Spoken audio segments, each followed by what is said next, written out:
Hello everybody, my name is Mr. Kurt. I'm a musician and actor from the San Fernando Valley. I studied in my undergrad at Cal State University Northridge in classical voice, and I got my master's degree in the same field from the San Francisco Conservatory of Music. I was there for a number of years, and I am excited to be back.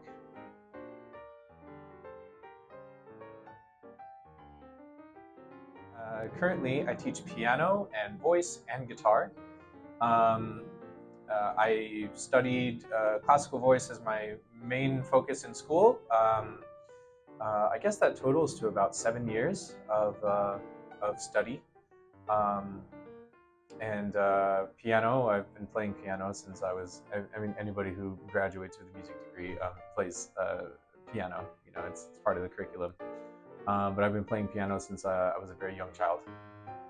And guitar, let's see, I've been playing guitar since I was 13 years old, a walking, talking cliche. But I studied jazz guitar, actually, as probably my more main focus with Ian Robbins of Musicians Institute for a number of years.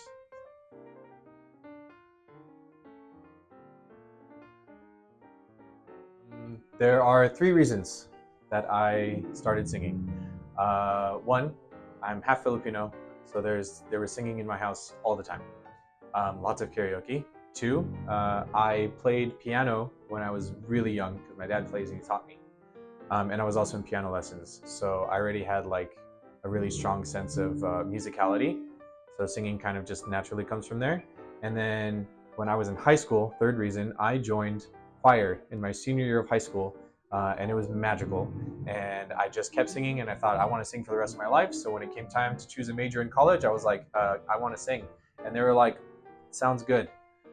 And then that just was the rest of my life. So the falling leaves drift by my window, the autumn leaves of red and gold.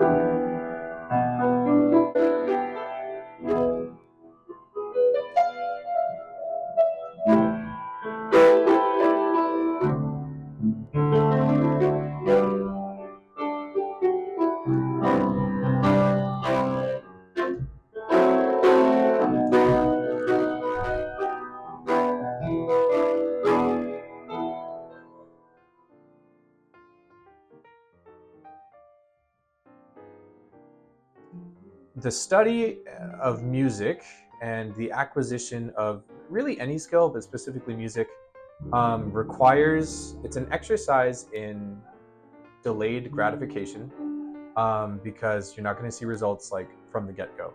And so it's going to take perseverance and set a routine to like really improve, which, you know, is just so strong for like confidence, character building, and to show yourself that you can do hard things.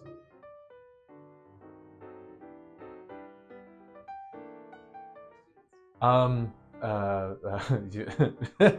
want like the honest answer? I don't. No, the butterflies are there every time, and they're there like while I'm on stage too. But I kind of just, you know, it sounds really cliche, but like I just kind of learned to embrace it. And you get used to being in that space where it's like, oh my gosh, like I'm on stage, this is real, this is happening. And it's less that like the butterflies go away and more that like I like the butterflies, you know? So they're, you know, sometimes, I'm not gonna lie, sometimes you get into a performance and you're kind of like, oh man, this is gonna go how it's gonna go. And, you know, I mean, those are always good too. You know what I mean? People, you put in the work, you're gonna pull it off. But there are those magical times when like you step on the stage and there's no going back, and you are really prepared and you're in your kind of flow state and you're like, ooh, I am in it. I am in my element right now. And yeah, like my heart's pounding, everything's going, but I'm like so happy to be there. And that's like, I think the best way to kind of tackle the performance anxiety thing, if you don't have butterflies, you know what I mean? When you're on stage, you don't like this anymore. You do not want to be there. That's, you know what I mean? Like the day that the butterflies die is the day that I stop performing, honestly. So that's kind of my thing, you know. I am signed to a record label in the Philippines. It's like really small, but it's like they're well connected enough that I went to the Philippines like 2 years ago, and I I was on a TV show performing because I released a single with the label, and we had to promote the song.